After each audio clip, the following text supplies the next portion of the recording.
আজকে তোমাদেরকে দেখাবো যে বেজিংয়ে কী রকমের ফল পাওয়া যায়। সবকটা তো একটা ভিডিওতে তুলে ধরা সম্ভব না, হয়তো আবার কোনো একটা ভিডিওতে দেখাবো যে বাকি আর কি ফল পাওয়া যায়। এই ভিডিওতে আমি অনেক রকমের ফল দেখিয়েছি আর সঙ্গে দেখিয়েছি তাদের দাম।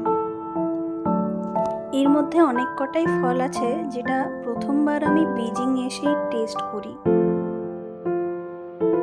দেখি তোমাদের মধ্যে কজন এই সবকটা ফলের নাম গেস করতে পারে। আমাকে কমেন্ট সেকশনে লিখে জানিও যে এই ফলগুলোর নাম কি।